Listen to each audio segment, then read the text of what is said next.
seconde. Ça va marcher. Hello, hello! Trop contente de vous retrouver dans un live. Ça fait un moment. J'espère que vous allez bien. Hello, Nathalie. J'espère que tu vas bien. Waouh! Hello, Gwenaël. Hello, Mewe Adjoa. Hello, hello, hello, hello! Trop contente!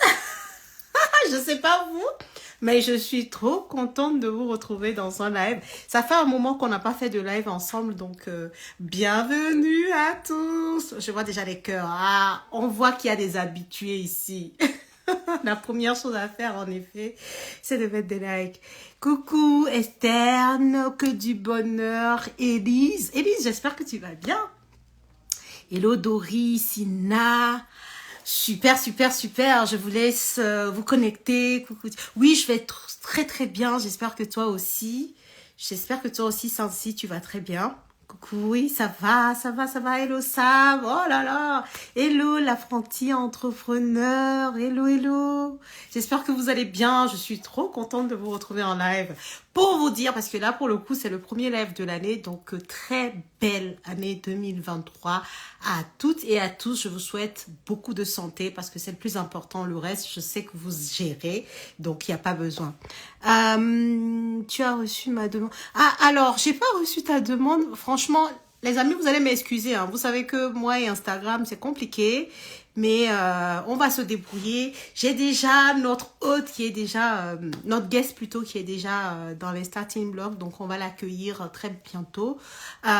Ce soir, c'est un live qui va être au top. Je suis sûre que vous allez apprécier. On va parler de 5 conseils à appliquer en 2023. Là, en 2023, on vient de démarrer 2023. 5 conseils à appliquer en 2023 pour augmenter tes revenus salariés. Donc, je pense que beaucoup d'entre nous ici, voilà, qui sont encore salariés. Donc, c'est clairement un live qui va beaucoup vous apporter. Donc, restez jusqu'à la fin du live.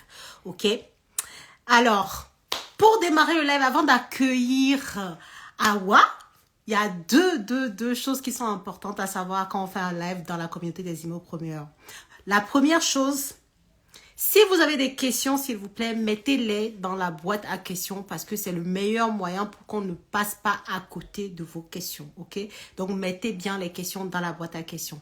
Et la deuxième chose, si ce qu'on vous dit, la valeur qu'on vous apporte, bah, ça vous fait du bien, ça vous instruit, n'hésitez pas à nous mettre beaucoup de cœur, beaucoup de likes, beaucoup de feu parce que comme ça nous encourage, ça nous dit que le message, bah, ça vous plaît et puis nous, on continue dans la foulée. Ça nous booste aussi à vous donner encore un peu plus. Donc, du coup, voilà les deux règles ici quand on fait des lives. Ok? C'est bon pour tout le monde. Mettez-moi des feux, mettez-moi des... Ah, tout ce que vous voulez là. Si vous êtes à fond, si vous êtes chaud, chaud, chaud, on va accueillir du coup notre guest du jour. Yeah! Je vois. Allez, go! Accepter. C'est bon, hein? Accepter. Est-ce que ça a marché? Ah, ça a marché!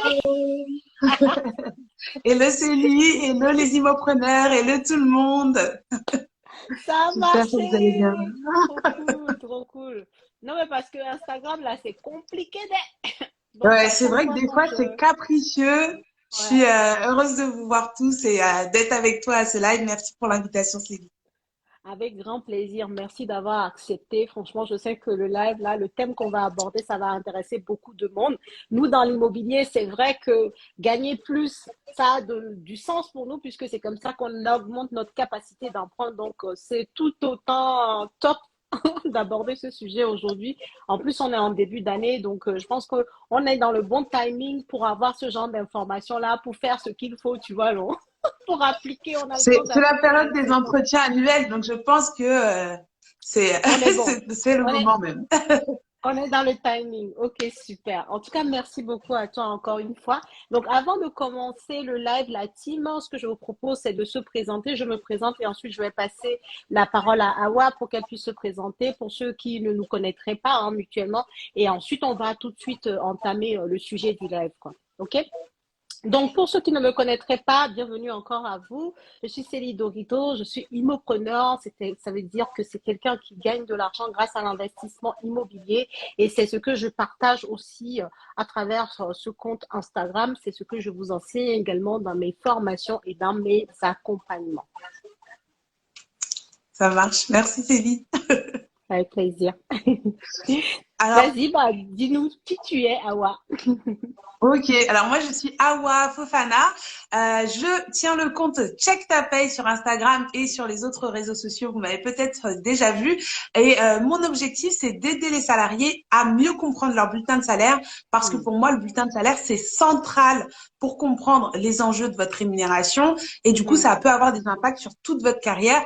Et notamment là, pour le sujet, si tu comprends pas vraiment les enjeux de ta rémunération, tu peux pas bien négocier ton salaire. Donc, on va voir Ah ça ouais. aujourd'hui et quelques conseils que je peux vous donner pour aller chercher des sous en plus et pouvoir investir dans l'immobilier. Ah ouais. Non, mais ça nous parle. C'est pour ça, franchement, je suis trop contente de faire ce live. En plus, là, en cette période, c'est vraiment la période propice pour avoir les informations qu'on va vous partager parce que, en fait, vous pouvez les mettre en application là de suite. Ok. Donc, avant de parler même des 5 conseils, je pense qu'il est intéressant aussi de rappeler peut-être des erreurs que font certaines personnes, certains salariés et qui font finalement que, ben, en fait, elles ratent des augmentations, qui font qu'elles restent au statu quo sur leur rémunération, en fait. Donc, je ne sais pas si tu as des erreurs à nous partager. On va en parler de 3. Donc, et ensuite, on va vraiment axer sur les conseils à appliquer en 2023. Ça marche. Alors, une des très, très grosses erreurs que font les salariés quand il s'agit d'augmenter leur salaire, c'est de rester trop longtemps au même poste, dans la même Ah, entreprise, sans, ils stagnent en fait. Et la ah ouais. problématique, c'est qu'on le sait, c'est quand tu changes d'entreprise que souvent tu as les plus gros gaps de salaire qui vont avoir lieu. Et en Mmh. restant, même pas forcément en restant uniquement dans la même entreprise, mais en restant au Mhm, même poste, mhm. l'évolution de ton salaire va forcément être mathématiquement limitée, en fait. Hmm. Ah ouais. Et Non, mais c'est très bien ce que tu dis là. Vas-y, je te laisse finir. non, non, mais c'est juste que j'allais, et du coup, c'est une des raisons qui fait que certaines personnes ne voient pas. Elles disent, non, mais je demande tous les ans des augmentations, mais mon salaire, il augmente pas, je comprends pas. Mais en fait, tous Hmm. les ans, depuis que tu es là, tu fais toujours la même chose et tu la fais toujours aussi bien. Mais il y a eu aucune évolution dans le travail que tu fournis. Donc, pourquoi on devrait te payer plus qu'hier pour faire exactement la même chose, en fait? Ok, donc quelqu'un qui voudrait avancer, en effet, elle devrait changer de poste, quoi. Et même moi, j'irais plus loin en disant, elle devrait même changer de boîte, non?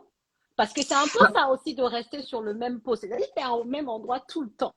Donc, à quel moment, bon, bah, tes chefs vont se dire, ouais, bon, bah, ça, on va l'augmenter ou, voilà, je pense que on perçoit pas tant ta valeur. Et pourtant, je dis pas que c'est mauvais parce que finalement, quand tu restes longtemps sur un même poste, c'est comme ça que tu acquiers de l'expertise, on est d'accord.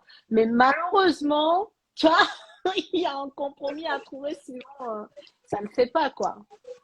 Exactement. En tout cas, il faut pas avoir peur de changer de boîte. C'est-à-dire que Ouais. dans certaines entreprises, l'employeur est suffisamment intelligent pour reconnaître que ton expertise a évolué, qu'on peut te faire évoluer, qu'on peut te confier plus de responsabilités. Mais la plupart, c'est un Mmh. peu comme toi, Céline, tu as des enfants, moi j'ai des enfants, on ne les voit Mmh. pas grandir, tu vois. Ils prennent Ouais. en autonomie, mais on a tendance à les couver comme avant. Et quand tu es rentré en tant que junior dans une boîte, qu'ils t'ont appris plein de choses, que toi-même tu as évolué, tu as gagné en compétences, ben, Mmh. malheureusement, tes managers, tes responsables, Mmh. souvent, ils ont tendance encore à te voir comme le petit junior. Donc, quand tu vas venir avec certaines demandes de salaire, ils vont dire Ils non, mais c'est comprennent. un petit, il va se contenter de ça. Et donc, c'est plus difficile dans la même boîte d'évoluer, d'aller chercher des postes plus hauts. Plutôt que quand tu viens dans une terre vierge, c'est-à-dire tu vas faire un entretien d'embauche avec une boîte qui Mhm. va voir juste ton CV avec ton background, ton expérience. Et là, forcément, ils te Mhm. prennent tout de suite au sérieux. Ils ont pas changé tes couches, tu vois. Donc, forcément, il y a un rapport qui est Ouais, différent. je comprends. C'est pas Ouais. impossible, mais ça dépend. Faut faire attention. Ok.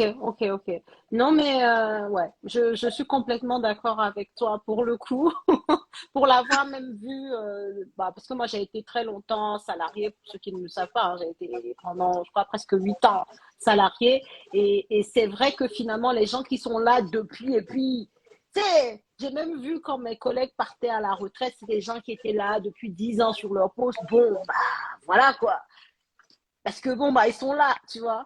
Alors que oui, quelqu'un qui veut évoluer, qui veut gagner plus, ouais, tu es obligé d'avoir d'autres cordes à ton arc et pour justement justifier ce genre l'augmentation que tu souhaites, quoi. C'est un peu ça que tu dis, donc ouais, clairement, ouais. C'est Ok. totalement ça. Et puis même toi, en fait, ça vient pas que forcément de l'extérieur. C'est que tu es dans Mm, une zone de confort. Tu t'entends bien avec tes collègues, la boîte est bien, ton salaire est bien malgré tout, même s'il pourrait être plus haut.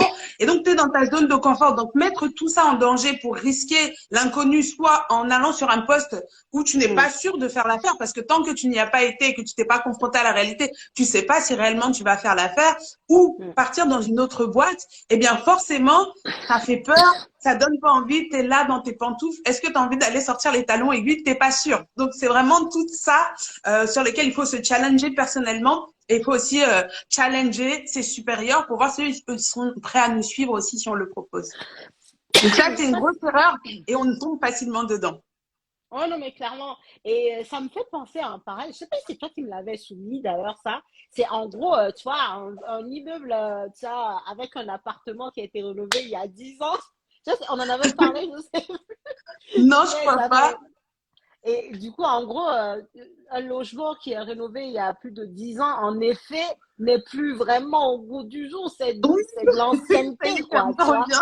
Donc, si tu veux avoir plus de loyer, je fais un petit parallèle, hein, mais si tu veux avoir plus de loyer, à un moment donné, il va falloir commencer à faire une petite rénovation, rafraîchir, mettre au goût du jour. En tout cas, donner des choses complémentaires, quoi, pour pouvoir aller chercher un peu plus. Donc, ouais, je pense que c'est un peu ça dans le salariat. Tu veux, tu veux atteindre un autre niveau, bah, à ce moment-là, bah, tu donnes peut-être d'autres compétences. Enfin, en tout cas, tu fais autre chose en plus, quoi. Tu donnes, tu évolues Ben, dans ta charge de travail, dans tes responsabilités, voilà, dans tes expériences, dans tes expertises plutôt. Et à ce moment-là, espérer gagner plus, quoi. c'est Ok. ça. Et Célie, tu introduis parfaitement la deuxième erreur qu'on Ah, constate trop chez les salariés, c'est qu'en fait, ils arrêtent de mettre au goût du jour leurs compétences. C'est-à-dire qu'il y en a, ils ont un premier parcours initial qui est beau. Ils sortent d'une école d'ingénieur, ils sortent de telle ouais, école, ils ont ouais, un doctorat en machin. Mais en fait, la vie, le monde continue à évoluer. Il y a plein de métiers ouais, qu'on a aujourd'hui qui n'existaient pas il y a même 5, 10 ans, tu vois.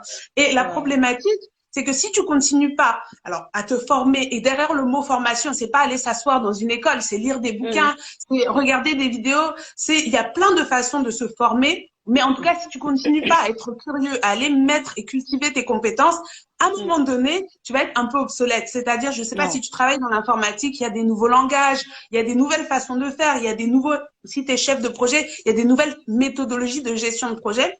Et si tu mm, vas pas chercher ça, mais qu'est-ce qui va te rendre sexy aux yeux d'un employeur et qui va faire en sorte qu'il a envie de mettre plus de billets sur toi? Et la ouais. problématique, c'est que souvent, on reste sur nos acquis et on va pas cultiver notre valeur, en fait, si tu veux. Mais c'est trop ça, hein. C'est trop ça parce que, en plus, je me rappelle, tu vois, moi, par exemple, quand j'étais salariée, tu sais, à l'entretien annuel, on te dit, ouais, est-ce que tu veux faire certaines formations? Limite, cette question-là, t'as l'impression qu'on t'embête, en fait. Alors que c'est toi qui devrais les embêter avec des Ah formations, non, tu vois. c'est ça. Mais tu vois, je pense que ça, c'est l'ignorance parce que c'est tellement vrai ce que tu dis. Parce que si tu es statu quo sur tes connaissances, sur tes compétences, en effet, à quel moment tu veux gagner plus, en fait, finalement? C'est-à-dire, si ton CV, il n'y a rien qui bouge, il y a pas de données supplémentaires. En effet, ouais, c'est tellement vrai. Mais c'est vrai quand on est salarié, souvent, on est dans une certaine zone de confort et puis on ne pense pas forcément à, comme tu dis, mettre à jour le CV, avoir des compétences supplémentaires, c'est demander des formations pour apprendre de nouvelles choses qui vont nous donner plus de valeur. Donc, Mais franchement, j'espère que vous avez pris des notes, hein, parce que c'est très intéressant. c'est totalement ça. Sachant qu'en plus, tu vois, quand ton employeur va venir te proposer des formations, il va te proposer les formations qui l'arrangent lui, qui arrangent son propre business. Parce que, par exemple, je sais pas, Célie, tu as peut-être des salariés, tu veux des commerciaux, tu veux qu'ils apprennent à super bien vendre des formations immobilières, etc. Donc peut-être que tu vas les former dans cet esprit-là. Mais moi, si demain, Mm, l'immobilier, bon, je suis salariée, en ce moment, ça me botte, mais peut-être que demain, ma passion, c'est de faire de la poterie. Peut-être que je gagne à me former, à gagner des expertises sur comment vendre des formations en poterie plutôt, tu vois. Et donc, si moi, je suis pas proactive sur ce chemin-là, ben, je vais prendre le Ouais. chemin que mon employeur a dressé pour moi. Et le chemin, c'est le chemin qui lui l'arrange, qui est très logique aussi. Donc, en fait, faut être vraiment actif dans ces demandes-là si tu veux que et ton salaire et ton épanouissement de carrière aussi aillent dans la bonne direction. Sinon, tu subis, en fait. Non, très bien, très bien, très bien. Non, non, mais complètement d'accord avec toi. Et pour l'avoir fait moi-même, c'est-à-dire que cette erreur-là, moi, je l'ai fait, hein. Honnêtement, en toute transparence, je l'ai fait le truc où on dit, ouais, alors, est-ce que tu veux qu'on t'inscrive à des formations, machin? Et dit, ouais, c'est bon, quoi, laisse-moi tranquille. Bon, en fait, alors que c'est ce qui fait, en fait, que tu évolues en termes de connaissances et que tu peux te placer sur certains postes qui sont plus élevés ou je sais pas, en tout cas en termes de rémunération qui serait plus intéressant pour toi, quoi. Mm. Donc, non, mais on est d'accord. On est d'accord. C'est ça. Et là, du coup, la troisième, ça nous amène logiquement, parce qu'elles sont toutes imbriquées, ces trois erreurs, à la troisième erreur, c'est donc de manquer de proactivité, c'est-à-dire que trop de salariés disent, j'attends une augmentation, je travaille bien, donc je veux obtenir l'augmentation. Donc, en fait, ils attendent, eux. Tu vois, c'est leur façon de négocier. Mais c'est pas une façon de négocier, c'est pas une façon d'aller chercher de l'argent. Tu vois, c'est si quelqu'un dans l'immobilier attend la bonne opportunité, eh ben, il faut Ah, attendre longtemps, tu vois. ça seulement, Les bons biens, il faut aller les dénicher. c'est ça. Non, mais clairement. Clairement, clairement, ouais, la personne qui attend que son manager pense à elle parce qu'elle a le bon profil pour tel poste, en fait, elle peut attendre, en fait. Ça C'est peut attendre. C'est clair. Non, mais c'est totalement ça. Et tu as bien fait l'analogie avec l'immobilier. Si tu attends que la bonne affaire vienne te trouver chez toi, parce que non, tu es trop près. Non, toi, tu attires trop, tu vois, vibration, tout ça là. Non, mais tu vas rester très longtemps là où tu es, il va rien se passer. Donc, en fait, finalement, ce que tu nous dis, c'est que, ouais, en gros, il faut aller chercher, voilà, il faut être proactif, quoi. C'est ça, exactement. Et dans le même sens, tu vois, c'est pas parce que tu es extrêmement talentueux que l'argent va venir te trouver, en fait. Si quelqu'un Mm. peut te payer au prix le moins cher, pour le même travail, il te paiera le prix le moins cher. Comme quand tu cherches un appartement, même si la maison Mm. est nickel, ben, tu vas trouver des petits trucs à critiquer pour essayer de tirer le prix vers le bas, même si tu sais qu'il est justifié et qu'il est très bien, parce que tu veux essayer de faire une affaire, parce que toi, tu as envie de maximiser ton investissement et ta rentabilité. Bah, le boss, il fonctionne exactement pareil pour les salariés. Énorme, ouais. Non, mais après, je ne sais pas si ça vous parle dans le chat. N'hésitez pas à nous dire. En entretien annuel, tu le vois bien. Et il y a un truc très souvent qui parle à tout le monde. Tu vois, tu fais l'entretien, tu dis, ouais, tu as atteint tes objectifs, machin. Mais quand il s'agit de t'augmenter, tu vois, quand il s'agit de parler rémunération supplémentaire, là, ça devient compliqué. Donc, c'est pour ça que C'est ça. c'est trop ça. En fait, c'est à toi d'être proactif. C'est à toi de dire non, non, enfin, voilà, je sais ce que je vaux, machin et tout. C'est à toi de justifier, en fait. C'est jamais les managers, c'est jamais eux qui vont dire non. En fait, cette année, on sait que tu as fait un très bon boulot. Bon, tiens pour toi. C'est jamais comme ça. C'est extrêmement rare. Je dis pas qu'il y en a pas, mais c'est vraiment extrêmement rare. Et même le tien pour toi, là, il n'est pas forcément à la hauteur, tu vois. Ils le font comme ça parce qu'ils disent, non, la personne, elle est tellement talentueuse que si j'essaie de chercher des broutilles, elle va me clasher. Elle Donc, va je vais lui dire partir. qu'elle est très, très bien. Et c'est les paroles qui sont grandiloquentes. Par contre, le chiffre qui est derrière, il n'est pas à la hauteur des paroles, tu vois. Et c'est la problématique. Non, mais on est d'accord. Je sais pas ce que vous en pensez dans le chat, si vous avez déjà eu ce cas-là. En tout cas, en entretien, moi, personnellement, je l'ai déjà vécu ça aussi, hein. On te dit nickel et tout. Mais limite, des fois même, si c'est pas toi qui initie le sujet de la rémunération, il pourrait passer à côté, tu vois. Genre, c'est pas Mais important. c'est la technique de base. On esquive le sujet. En fait, il y a plein de boss qui ont cette technique. C'est, en fait, on ne parle pas du sujet. On va faire toute l'évaluation. Si toi, tu n'en parles pas, eux, ils en parleront pas. Puisque personne Ouais. n'en a parlé, ton salaire est resté au même niveau. Eux, ils ont fait une affaire. Ils ont même pas eu besoin de se défendre, en fait. En tout cas, la team. En tout cas, vous entendez les histoires si. J'espère que vous prenez bonne note. Hello, hello à tous ceux qui nous rejoignent, hein. J'espère que Et vous allez de... bien. Très, très belle année à vous. Je suis aujourd'hui avec Awa du compte Check Ta Paye. On va vous parler des 5 conseils à appliquer pour augmenter vos revenus salariés en 2023. Et avant d'aborder les 5 conseils, on était vraiment en train de parler des 3 grosses erreurs que font certaines personnes dans le salariat et qui font qu'en fait, ils stagnent sur leurs revenus, quoi. Voilà. Donc, si vous avez des questions, comme je disais, n'hésitez pas à les mettre dans la boîte à questions parce que, bon, là-bas, au moins, ça va pas se perdre dans le flot de messages et on pourra y répondre tout à l'heure, quoi. Je regarde un peu les messages vite fait. Ah, hello, parlons budget, j'espère que tu vas bien. Je rajouterai, Zakia qui dit, je rajouterai, demander au bon moment, expérience vécue, mon DG m'avait augmenté, mais pas assez à mes yeux. Son excuse a été, c'est trop, le budget a été validé par les actionnaires. Ouais, mais moi, non, mais c'est ça, hein, en gros, j'ai pas une grosse enveloppe. Franchement, moi, les excuses, je pense qu'on est d'accord, on a tous déjà eu ce genre d'excuses-là. Ouais, c'est pas moi, c'est toujours une personne que toi, tu ne peux pas atteindre, tu vois.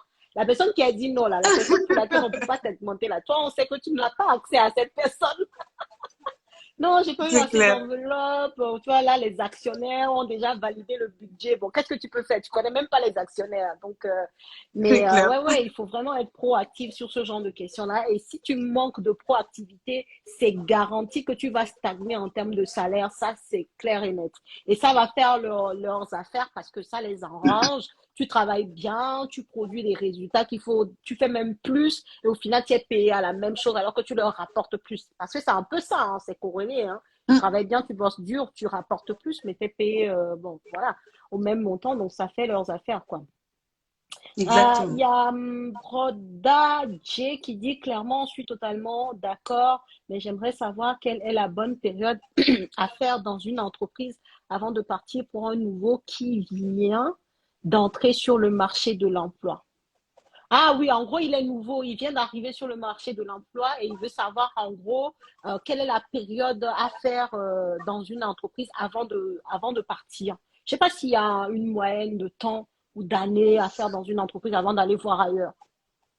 Je sais Bah pas. après, voilà, c'est vraiment dépendamment des missions qu'on te confie, de l'évolution qu'on te propose, etc. Il y aura pas une durée fixe, mais en tout cas, en moyenne, les gens restent à peu Hmm, près 3 ans dans des entreprises, et c'est la moyenne, mais ça ouais, veut dire qu'il y a des gens qui restent 6 mois, et il y en a qui restent 15 ouais. ans. Ça veut un peu rien dire, Si, mais en tout cas, ça dépend des ouais. gens.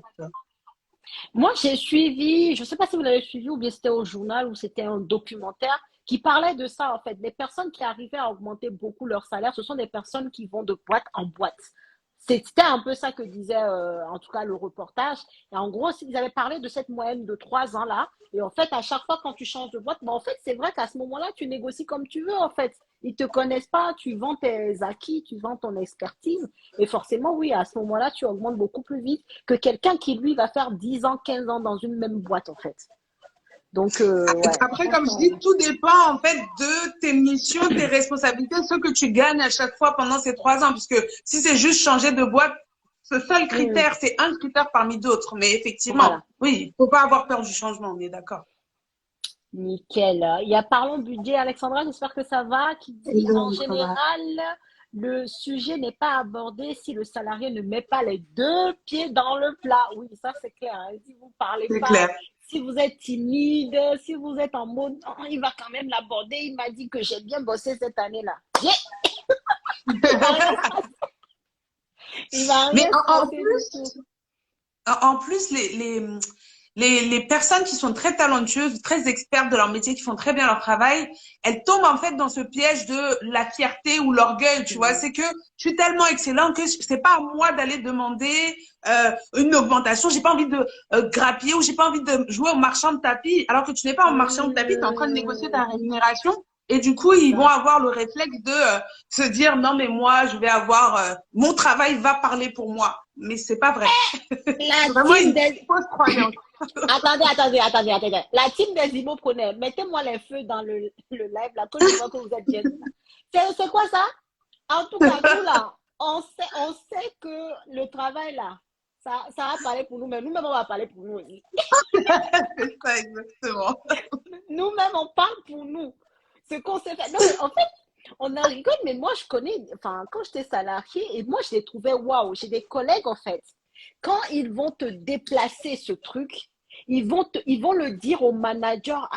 C'est-à-dire, ils vont et ils vont faire le truc. Genre, t'as l'impression qu'ils ont fait un truc de ouf, de malade. Et je trouvais ça magnifique, en fait.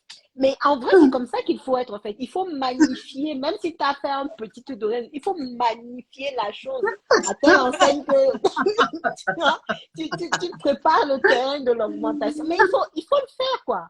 Et en tout cas, vous tous qui êtes là, si vous avez envie d'investir dans l'immobilier, si l'immobilier c'est quelque chose qui vous intéresse, en plus on parle de la retraite, bon ça c'est un autre sujet. Bref, si vous voulez faire les choses par vous-même, augmenter vos revenus, enfin en tout cas votre salaire va vous permettre d'avoir une capacité d'emprunt plus importante. C'est complètement corrélé, c'est lié en fait. Donc plus vous gagnez de l'argent, plus vous allez pouvoir investir dans l'immobilier. C'est comme ça en fait, c'est mathématique.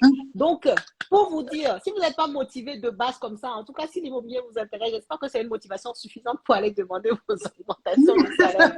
Parce que c'est une grande aide, ça vous permet d'avoir une capacité d'emprunt plus importante. Donc, allez-y, quoi. Et puis, suivez bien tous les conseils on va vous donner là, parce que du coup, on va entamer les 5 conseils à appliquer en 2023 pour pouvoir augmenter vos revenus.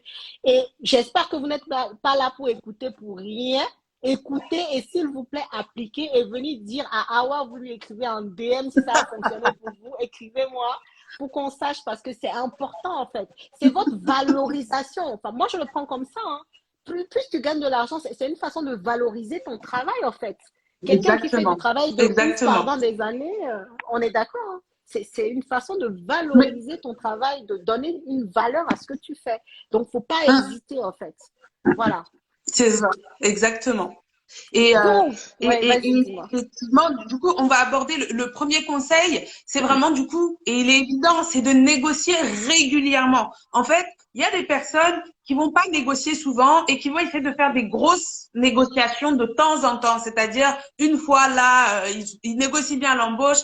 Après, ils laissent passer 2-3 ans, puis ils renégocient, etc. Et le problème, c'est que souvent, ces coups d'éclat que tu fais, ça va peut-être être 10%, 15%, mais ça va pas rattraper les 2-3 ans auxquels tu n'as pas négocié. Et forcément, en termes à l'effet cumulé, en plus, vous qui êtes peut-être un peu plus dans la finance, je sais pas si vous connaissez les intérêts composés, mais ton salaire, il fonctionne exactement de la même manière. C'est-à-dire que si tu commences à 30K, ensuite, on t'augmente de 10%, mettons. Et ensuite, tu seras à 33K. Mais la prochaine augmentation que tu as, elle est sur la base de 33K. Et donc, forcément, chaque pourcentage que tu as de supplémentaire va être sur une base de plus en plus grosse. Et l'effet, après, augmente de plus en plus vite. Et c'est vraiment ça qu'il faut viser. Négocier régulièrement, de l'entrée jusqu'au départ, jusqu'à la nouvelle boîte, tout le temps. Et ben, tu vois, ce que tu dis là, je vois un parallèle dans l'immobilier, c'est tous les ans, en fait, tu as l'indice de référence des loyers qui te permettent d'augmenter un peu tous les ans tes loyers que tu appliques à tes locataires. Ah, je t'ai perdu, ce problème vient que de moi. Ah, c'est bon, je te récupère. Tu m'entends? Ouais, c'est bon, je t'entends. Je sais pas si ça venait de moi, mais récupéré. Bon.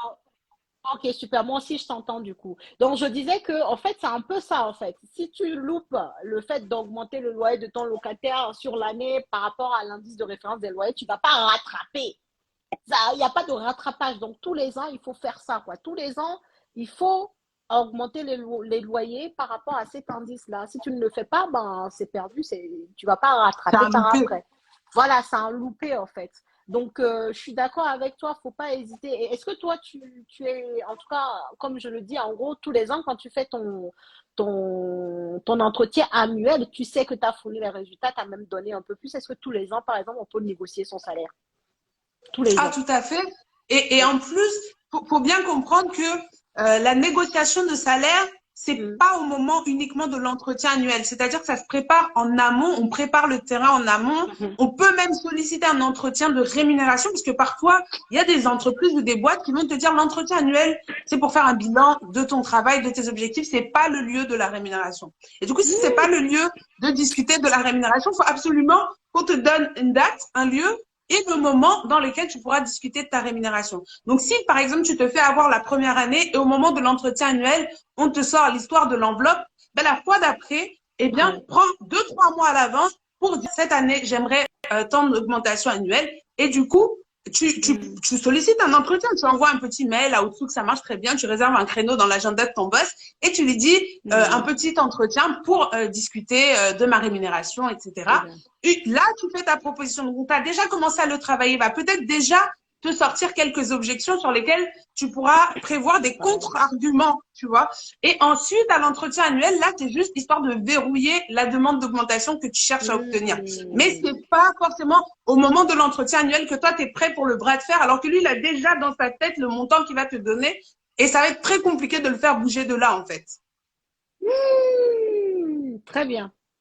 Très bien, très bien, très bien. Non, non, mais c'est tellement une pépite que tu viens de donner parce que beaucoup de personnes, hein, et moi en premier, tu vois, j'étais toujours en mode, je préparais mon entretien annuel. Tu vois, j'étais en mode, je vais préparer mon entretien annuel là. Je vais mettre tout ce que j'ai fait et tout ça. Alors que des fois, quand tu arrives à l'entretien annuel, c'est déjà trop tard. Pour les enveloppes, en tout cas, souvent, surtout dans les grands groupes, C'est etc. ça.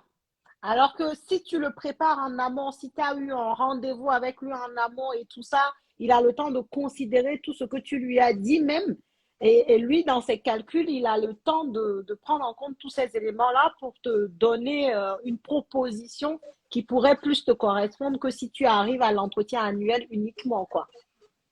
Exactement. Et vraiment, faut que les salariés comprennent qu'il faut pas avoir peur d'être chiant, d'être relou, de répéter. C'est ton travail, en fait. C'est vraiment ça ton travail.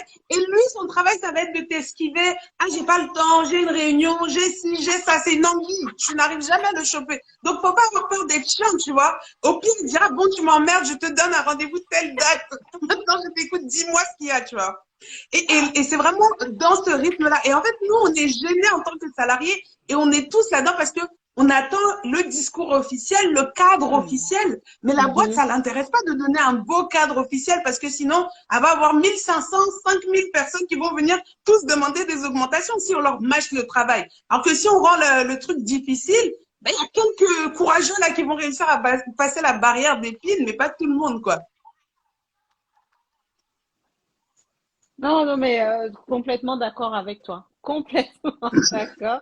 Et faut pas, franchement, faut pas hésiter à le prendre à partie, à lui dire, voilà quoi, moi je souhaite un rendez-vous. Comme tu dis, je pense que c'est intéressant de le faire et de comme ça le préparer au fait à l'entretien annuel. Et là, on a plus de chances d'aller chercher des augmentations intéressantes que de juste attendre ce rendez-vous-là uniquement, quoi. On peut faire les choses en deux fois, en effet. Mm, mm. C'est ça. Parce qu'en plus, quand il dit qu'il y a une enveloppe, en gros, je sais pas si vous êtes dans une équipe de 10 personnes, cette enveloppe qu'il a pour 10 personnes, eh bien, dans ces 10 personnes, il va sacrifier. Il va sacrifier. Peut-être que cette année, il va se dire, je vais plus augmenter celui-là. Excuse-moi. Parce que il a beaucoup de valeur pour moi. S'il part, je suis vraiment embêtée. Ou au contraire, voilà, c'est ça. Ou il va voir les personnalités avec, oh, celle-là, elle est facile. Je sais que si je lui dis, attends encore l'année prochaine, elle va rien dire. Donc, en fait, ça va. Alors que s'il voit que tu es déterminé, que ton œil, là, il va pas bouger, il va se dire, ah non, là, je sens que cette année, elle, ça va être compliqué. Donc, je pourrais pas m'en sortir avec 1 ou 2%. Donc, bon.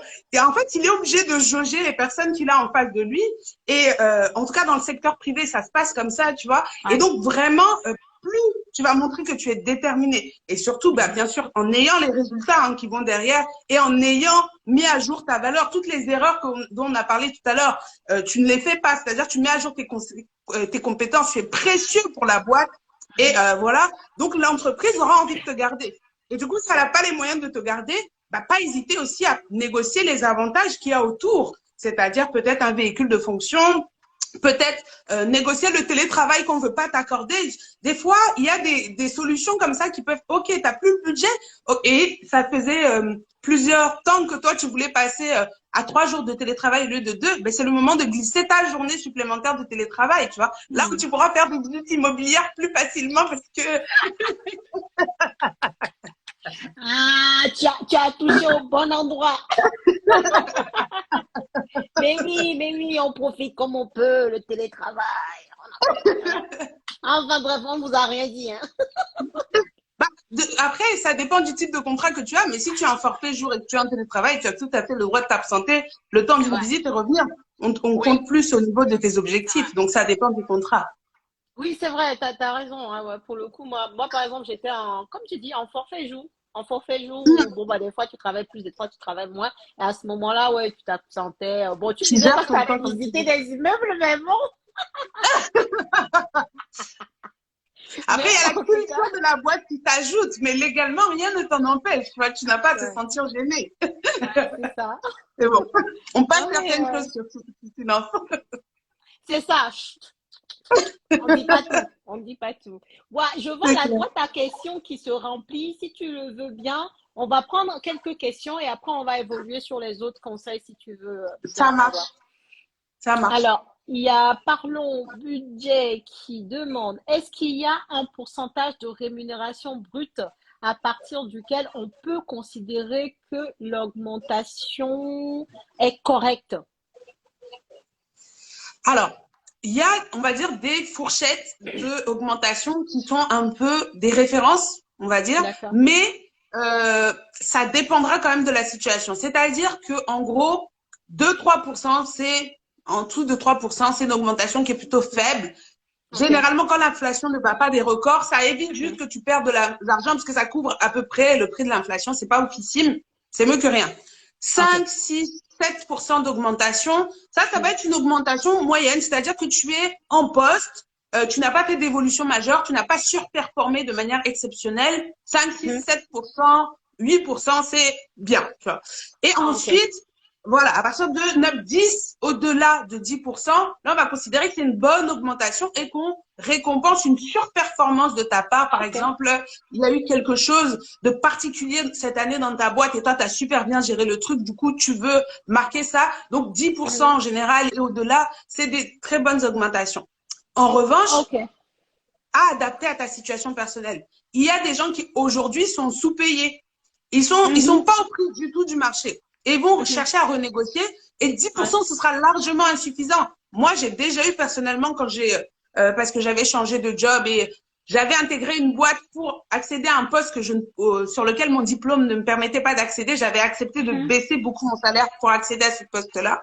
Et la Ok. première augmentation que j'ai eue au bout d'un an, c'était 33%.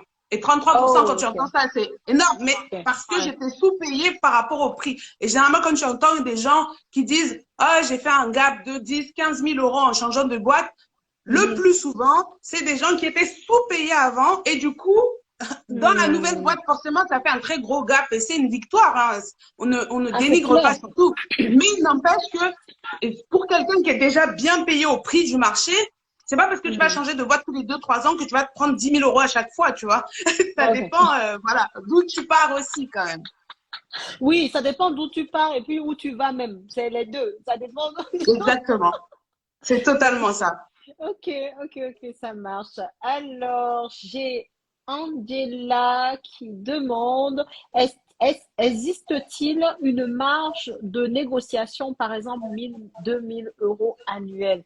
Euh, ça, ça revient un peu à ce que tu disais tout à l'heure. Est-ce qu'il y a une marge Bah, soit générale? c'est Je la pense même pas. question, ouais, soit c'est la Ah, même question que tout à l'heure, soit peut-être c'est une marge de négociation par rapport à ce que l'employeur te répond quand tu dis je veux une augmentation qui te dit.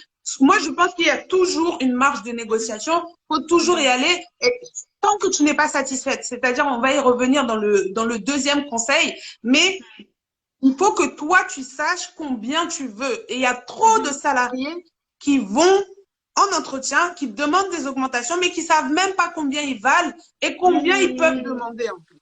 Et donc Ok. forcément, quand l'employeur va leur donner un chiffre, eh ben, ils vont se dire, est-ce que je dois demander plus? Est-ce qu'il y a une marge de négociation? Normalement, Mhm. tu devrais avoir la réponse si tu as bien préparé ta négociation. Ok. Ok. Donc tout se passe dans la préparation parce que tu vois, la question d'après que je vais mettre, je ne sais pas si elle apparaît, c'est une personne qui demande quel pourcentage d'augmentation visé quand on change d'entreprise. Mais ça, c'est pareil. Je crois que tu as répondu. C'est en gros, c'est Oui, à j'ai toi de répondu. préparer, en fait. C'est ça. C'est à toi de C'est ça. préparer Ben, c'est le conseil numéro ouais, 2, c'est vraiment de préparer sa sa négociation. négociation. En fait, la préparation de la négociation, c'est 80% pour moi, voire même 90% d'une négociation réussie, en fait. Et tout à Mhm. l'heure, vous en parliez, on me dit, j'ai pas le budget, on me dit, l'enveloppe est limitée, on me dit machin. Mais en fait, normalement, dans ta préparation, ces phrases et ces arguments que ton employeur t'a donné, tu aurais dû les anticiper et avoir une réponse à lui donner par rapport à ça. C'est-à-dire que c'est pas il te donne cette réponse et toi, tu n'as plus rien à dire. Sinon, c'est trop facile, en fait. Il faut vraiment préparer toutes les objections qui peuvent lui venir à l'esprit. Tu t'assois, tu réfléchis. Mais qu'est-ce qu'il va me dire quand je vais lui demander ça? Parce qu'il va pas rester comme ça en disant oui, d'accord, tiens le chèque, c'est rare, quoi. Il va avoir en général des objections. Est-ce que tu as réfléchi à toutes ces objections? Est-ce que tu les as préparées? Et qu'as-tu à y répondre, en fait? Qu'est-ce que tu vas pouvoir répondre pour qu'on montre que, bah, en fait, c'est pas justifié ce que tu es en train de me sortir. Ouais. Ok. Qu'est-ce que je voulais dire? En fait, justement, par rapport au type d'augmentation qu'on peut demander, il y a un point qui est aussi de regarder ce qui se passe sur le marché. En fait, je pense qu'aujourd'hui, avec Internet et puis la démocratisation des informations, tu peux savoir, je sais pas, si tu es informaticien, que tu as 3 ans d'ancienneté, si tu cherches bien les bons moteurs de recherche, tu peux trouver à peu près ce que tu devrais gagner avec ce niveau d'expérience, quoi. Je pense qu'il y a aussi ça. Parce que des fois, les gens savent pas vraiment, comme tu dis, ce qu'elles valent, en fait. En gros, ils n'ont pas de notion. Et donc, à ce moment-là, ouais, c'est difficile d'aller négocier si tu n'as pas idée, en fait. Mais aussi, avoir ce genre d'informations-là, quand tu creuses un peu, tu peux savoir. C'est totalement ça. Et pour anecdote, j'avais une abonnée un jour qui m'avait écrit et elle m'a écrit que, alors je sais plus combien étaient exactement les salaires, donc je vais donner des chiffres un peu au pif, mais elle m'avait écrit que elle avait négocié son salaire et elle était allée, elle a demandé, donc elle a demandé 38, je crois, et son boss, il a dit oui tout de suite. Et quand elle a dit oui tout de suite, elle a été tellement surprise qu'elle a dit ok, elle est partie. Et donc elle m'écrit en disant, mais en fait, je me dis que j'aurais peut-être dû demander 40, non?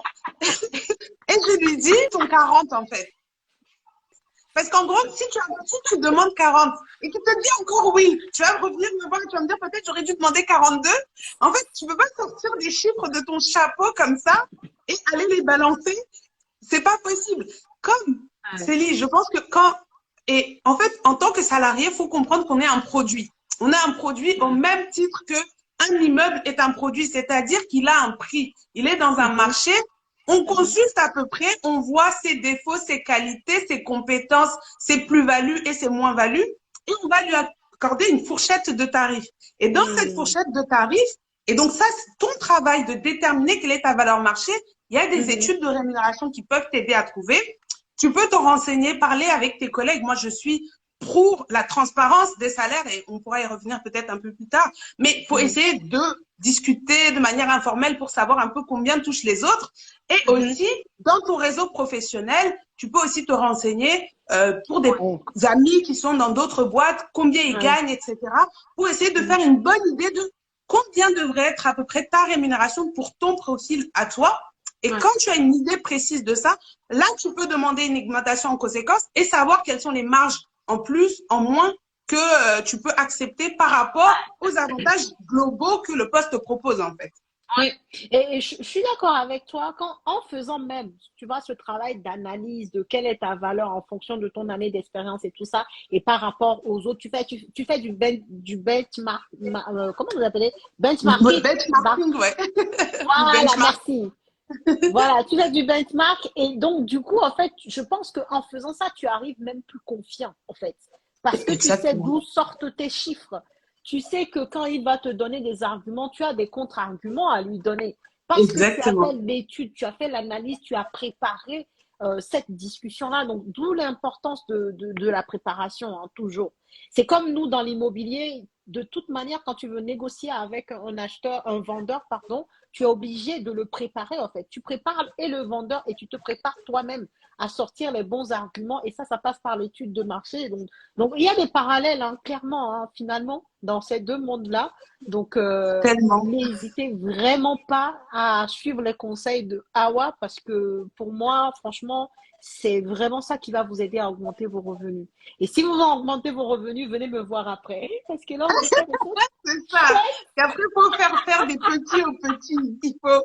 C'est ça. Après, on va leur faire des bébés, là, vos revenus.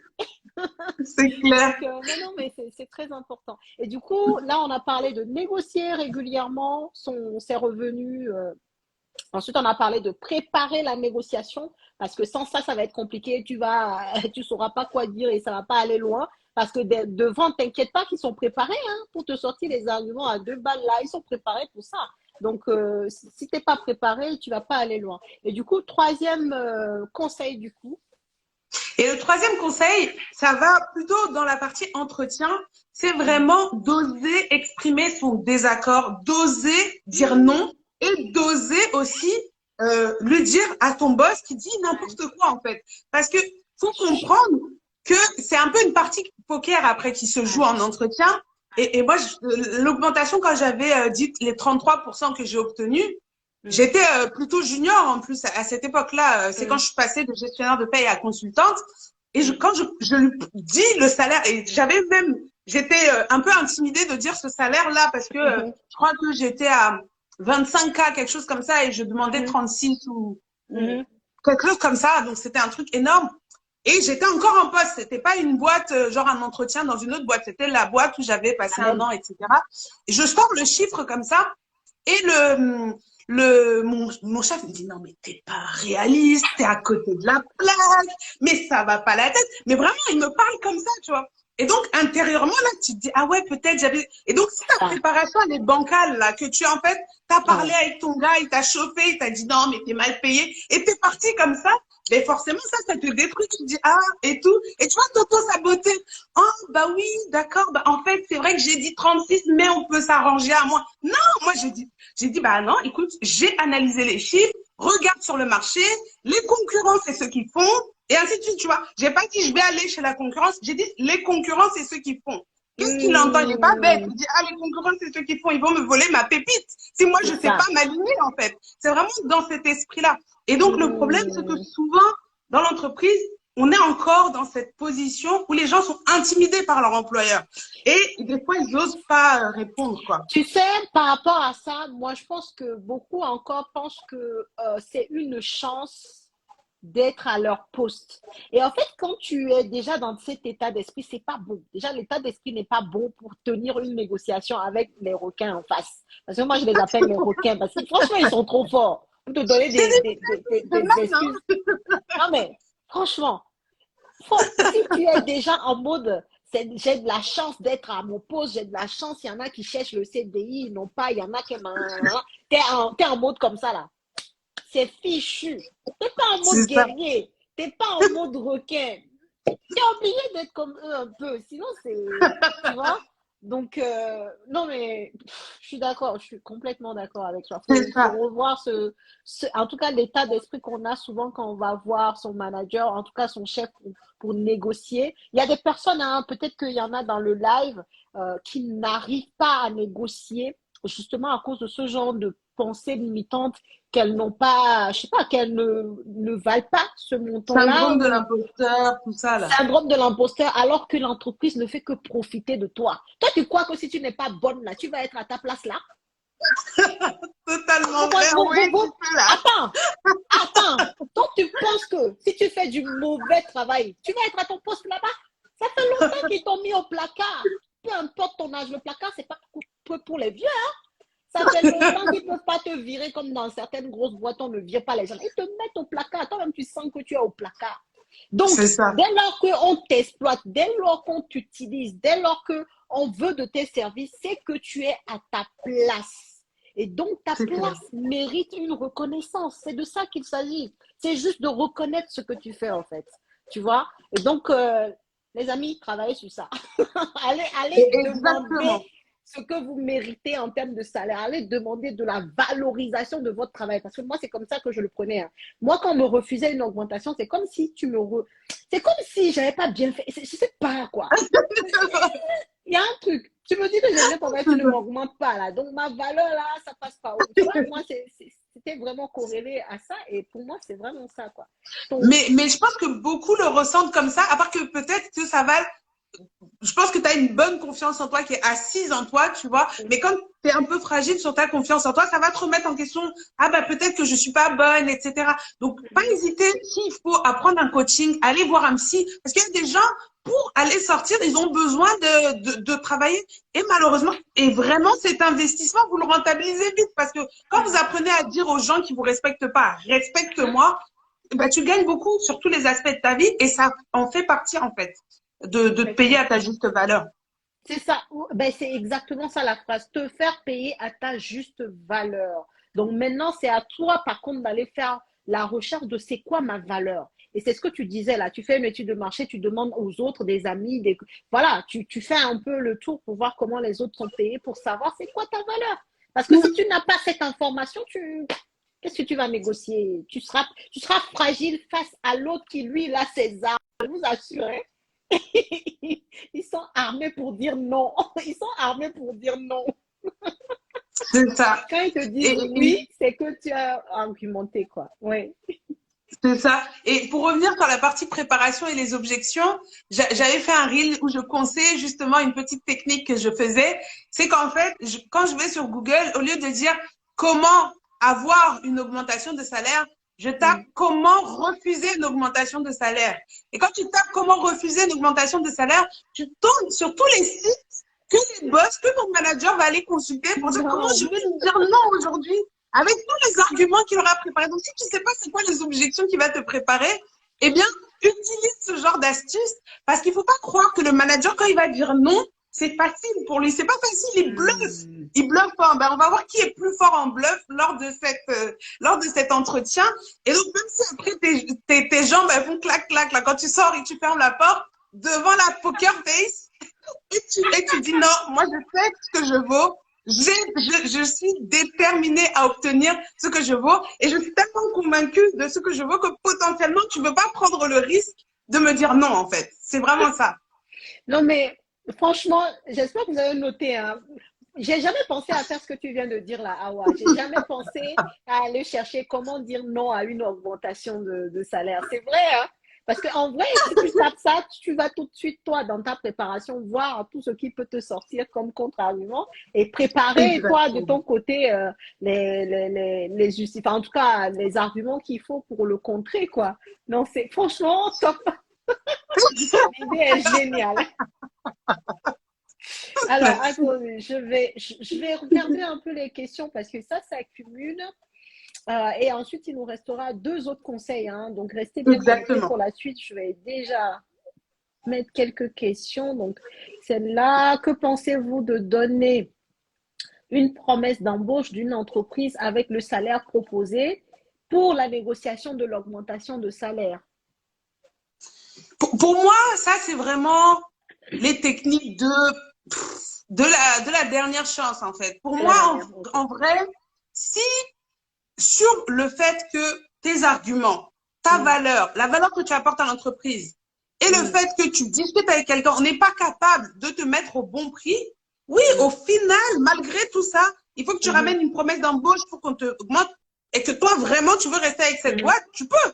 Mais je comprends pas pourquoi dans ces cas-là, tu vas pas chercher l'autre boîte directement. Pour moi, en tout cas, après, c'est ma façon de voir et tout le monde la partagera pas forcément. Mais pour moi, si je suis sortie, j'ai mis mon pied dehors pour aller faire un entretien et que je t'ai donné la chance de me garder et que tu ne m'as pas autorisé, eh bien, je vais pas revenir. Et surtout, je trouve que chez certains employeurs, et ça arrive beaucoup, ils vont le vivre comme une trahison. C'est-à-dire, ils vont dire, ah oui, mais en fait, elle te vend au plus offrant, donc je vais l'augmenter aujourd'hui, mais potentiellement, eh ben, demain encore, elle va me menacer, elle va me faire chanter avec un autre truc. Avec un autre, ok. Ah, c'est très intéressant ton point de vue là. Ok. C'est ça. Ouais. Et donc, qu'est-ce qu'il va faire l'employeur? Et donc, qu'est-ce qu'il va faire l'employeur? Parce que souvent, s'il va te garder par rapport à cette promesse d'embauche alors qu'avant, il t'avait dit non, eh ben, il va te dire, ouais, mais en fait, c'est parce que je suis dans la merde si elle s'en va, tu vois. Donc, comment je peux faire pour que je sois moins dépendant de cette salariée pour que demain, je puisse lui dire, dégage sans problème, tu vois. La porte, elle est ouverte. Et en fait, c'est pas toujours le cas parce qu'il y a des entreprises moi, je trouve que c'est des entreprises arriérées. En fait, en gros, si tu leur mets pas le couteau sous la gorge, ils t'augmentent pas. Moi, j'aime pas travailler avec ce genre de boîte, tu vois. Je préfère les gens un peu intelligents avec qui tu peux discuter, tu vois. Mais n'empêche que du coup, il y a des entreprises, si le gars, en fait, à partir du moment où tu as prouvé que tu étais capable, que tu es Ouais. capable de négocier correctement, il t'augmente Mhm. et que toi, tu vas lui sortir il t'a augmenté à la mesure de ce qu'il pouvait, de ce que tu Mhm. valais et que toi, tu vas Mhm. sortir une promesse d'embauche en disant augmente-moi, sinon je m'en vais. Ouais. Bah, généralement, si c'est quelqu'un d'équilibré, il va le prendre comme une trahison, tu vois. Oui, oui, et de toute façon, là où je suis d'accord avec toi, mais parce que moi, je me mets aussi à sa place en tant que manager. Tu me fais ça, moi, ça va même faire un déclic. Je vais me dire, ah, cette personne-là, attention, c'est quelqu'un qui n'est pas attaché à la boîte, même si on sait tous que, Il n'est bon, pas loyal. voilà, c'est ça. La loyauté n'est pas dans le truc. Donc, du coup, il va s'armer pour que demain, si tu reviens avec ce même genre d'excuses, en tout cas de De demande. justificatif, il puisse passer outre, en fait. Parce qu'il se sera préparé à ça. Donc, oui, ouais, peut-être pas le faire comme ça. Je suis d'accord. Peut-être pas lui mettre Voilà. tout de suite à la figure. Sauf si, comme tu dis, c'est une entreprise vraiment ancienne qui, si tu ne fais pas ça, tu n'as pas d'augmentation, quoi. Mais autrement, ouais, faut faire autrement. Faut préparer. Moi, je suis d'accord avec Awa sur la préparation, sur l'étude de marché, sur le benchmark, pour voir ce qui se fait ailleurs, pour lui dire que les concurrents, voilà, je pense que même tu peux faire comme ça. Comme Awa disait tout à l'heure, tu dis que les concurrents, voilà ce qu'ils proposent aujourd'hui, sans lui montrer que tu as Des euh, entretiens ailleurs. voilà, des Parce que entretiens pour ailleurs et avoir tout une ça. promesse d'embauche, ça ne veut pas dire juste j'ai regardé d'autres offres d'emploi. C'est-à-dire que j'ai regardé des Voilà, offres. J'ai j'ai été. fait des Et peut-être que entretiens. encore ce midi, on était en train de rigoler ensemble, mais en fait, toi, tu revenais d'un entretien. Donc, en fait, l'employeur, il le vit mal. Et C'est surtout, il vrai. faut avoir conscience que pour un employeur, t'augmenter, c'est un investissement. C'est un investissement Oui. sur l'avenir. Donc, en fait, lui, Ouais. quand tu vas aller pour négocier ton augmentation de salaire, oui, il faut négocier le côté rémunérateur, mais il faut aussi le rassurer sur le fait que toi, tu t'inscris dans son entreprise, que tu as envie Mhm. d'évoluer avec lui, et que si lui, il joue le jeu, ben, tu n'as aucune Mhm. raison de partir et que tu te projettes avec lui. Et donc, si Mhm. lui, il est convaincu de ça, il va dire, oui, ça vaut le coup que je mette un billet de plus, parce que je pense que cet investissement, il va donner des fruits encore C'est demain, tu ça. vois. Ah, en gros, c'est un collaborateur qui peut être fidèle, donc je mise sur lui, sur elle, en fait. C'est ça. Exactement, tout à fait. Ok. Alors, une autre question et après, on va passer au conseil suivant. Avec qui se fait l'entretien de rémunération? Est-ce avec son manager ou avec les RH? Alors ça fait partie d'un des conseils, donc je vais développer le conseil directement. Ok, C'était le dernier conseil, mais c'est pas très grave. C'est ok. de dire le bon message à la bonne personne, au bon Mhm, moment et au mhm, bon endroit. C'est-à-dire que tout ça, dans ta préparation, il faut que tu les aies cernés et déterminés avant d'aller demander ton augmentation à qui que ce soit. ok. C'est-à-dire que le plus souvent, mais c'est pas toujours le cas, les Mhm, RH, eux, ils servent à avoir un cadre de mhm. référence, etc. Mais c'est pas eux qui vont être décisionnaires sur ton augmentation à toi, le plus souvent. Ok. Mais il y a des structures où ça fonctionne pas comme ça. Et donc, eux, ça va être la transcription administrative de l'augmentation, mais en Mhm, amont, c'est les managers ou le N+2 qui est le vrai mhm, décisionnaire. Mais ça peut être ton manager direct, comme ça peut être le N+1, comme ça peut être le N+2, tu vois. Et donc, mhm, c'est ça, c'est à toi de le déterminer. Donc, soit, justement, de toute façon, en France, c'est comme ça. Il faut pas mhm. couper la chaîne de hiérarchie. La Oui. personne qui est ton manager direct, c'est à lui que tu t'adresses. Si Mhm, lui, il s'en lave les mains, il dit non, mais moi, je décide pas. Tu dis qui est le décisionnaire, je veux lui voir. Et donc là, il va te diriger vers la personne qui est mhm. ensuite décisionnaire et tu vas pouvoir travailler là-dessus. Ouais. Donc, je peux pas te répondre en disant est-ce que c'est le manager, est-ce que c'est les RH. Là, même, j'ai eu un Ouais. accompagnement avec une cliente où étonnamment, c'était les RH qui décidaient dans son cas et sa manager ne décidait pas. Mais même quand c'est les RH qui décident, le manager a toujours son mot à dire dans le À sens moi à où on dire. va lui demander comment ça se passe avec lui. Est-ce que tu es satisfait, etc. Donc, toujours dans ces cas-là, et s'assurer d'avoir l'aval de son manager, d'avoir Mhm. son opinion et d'avoir son approbation quand on fait ce genre de demande. Ouais, ouais, non, mais clairement, je partage à 100%. Alors, dernière, non, les questions là, j'ai dit de mettre les questions dans la boîte à questions, mais j'ai pas dit de mettre tout ça. On va limiter après, mais du coup, ça nous a permis d'aborder le conseil numéro 4, qui est de faire attention, voilà, attention en tout cas à la personne à qui tu t'adresses, au moment auquel tu le fais, et on l'a un peu abordé avant, c'est-à-dire qu'en fonction d'une boîte à une autre, le moment pour parler augmentation de salaire va pas être plus ou moins propice. Et des fois, si tu le fais un peu trop tard, on va dire les budgets sont gelés. Mais par contre, même quand on vous dit les budgets sont clôturés, machin, il y a toujours moyen de moyenner, on va dire. Oui. Sauf si vraiment tu es déjà au prix du marché, que tu es en train de titiller pour 2%, laisse tomber, renégocie l'année prochaine. En revanche, si vraiment tu es sous-payé et que ça va pas du tout, n'importe quel moment, fais l'affaire. Moi, je sais que dans une des boîtes dans lesquelles j'étais partie en congé maternité, donc on m'a donné une augmentation ridicule. Quand je suis revenue de congé maternité, c'était pile au moment des entretiens. Ben, 3 mois après, j'ai sollicité un rendez-vous. Non, c'était 6 mois après, j'ai sollicité un rendez-vous. J'ai dit, je veux qu'on m'augmente. Ils m'ont dit, c'est pas la période. J'ai dit, je veux qu'on m'augmente. Et ils m'ont augmenté quand même parce que ils savaient très bien ce qu'ils risquaient s'ils m'augmentaient pas. Donc, il y a le cadre, mais au cas par cas, on peut déroger à la règle. Ok.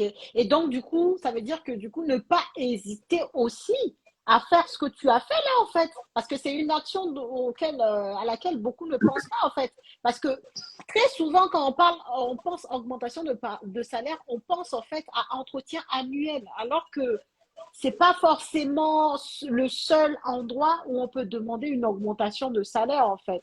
Et du coup, Oui, ouais, il faut oser finalement à faire ce genre de démarche-là, à demander, à avoir un entretien et voir, oser en fait. exactement, totalement. Faut vraiment pas se brider sur ce type d'éléments. Si ta préparation est bonne, si tu te proposes sur des éléments qui sont factuels, que tu peux prouver, qui sont pas juste de tes impressions, mais forcément, tu es totalement légitime à foncer et il faut oser. C'est vraiment, ce qu'il faut pas faire, c'est venir en mode dilettante, avoir rien préparé et dire, je vais y aller au bluff. Ça marche pas. Enfin, chez la 99% des gens, ça marche pas. Non, en vrai, ça ne marche pas. Parce que, enfin, je sais pas, hein, dites-nous dans le chat hein, si ça a marché pour vous. En gros, allez les mettre dans la poche. Les gars sont préparés. Si tu vas C'est les ça, mettre dans les poches, ils vont t'éclabousser là-bas, tu vas rien comprendre. Ils vont te c'est mélanger clair. l'esprit.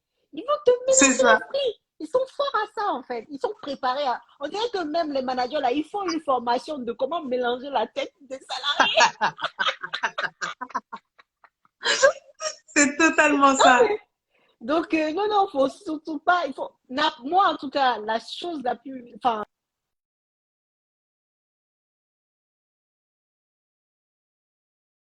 c'est comme un combat, hein, c'est un match. On se prépare, sinon c'est chaud, quoi.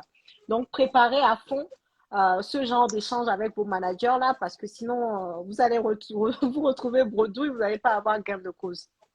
C'est Ok, du coup, totalement ça. on va parler du dernier conseil. Et ensuite, maintenant, on va pouvoir répondre à quelques questions. On a fait 1 heure déjà, donc on va pas prendre trop du temps de Awa, mais en tout cas, si tu as encore 10 minutes pour nous, ça serait vraiment top pour répondre à Ça marche, il quelques n'y a pas de questions. problème. Accueille Alors, toi pour qu'elle reste avec nous, s'il vous plaît. motivez-moi avec des cœurs si vous voulez que je C'est reste ça? un peu. Oui, le dernier point, c'est vraiment de comprendre que tout est négociable. Et en fait, ça, pour moi, ça va au-delà même du salaire. C'est qu'en fait, les salariés ont trop tendance à se complaire dans leur malheur dans des situations qui ne leur vont pas. C'est-à-dire qu'en fait, les contrats de travail qu'on va te proposer, il y a des clauses dedans, mais ces clauses, elles sont totalement négociables. En fait, le code du travail ne dit pas, il faut absolument mettre ça, ça, ça. C'est juste que l'employeur a fait le parfait contrat qui lui l'arrange. Parce que c'est lui qui fait le contrat, donc il ne va pas mettre des choses qui ne l'arrangent pas. Mais si toi, tu lis le contrat et tu vois des éléments qui ne t'arrangent pas, mais tu demandes à les supprimer, tu demandes à les enlever. Alors, on ne te dira pas forcément oui. Ça dépend de tes leviers de négociation. Ça dépend à quel point on a envie que tu rejoignes la boîte. Ça dépend à quel point ça heurte la culture d'entreprise.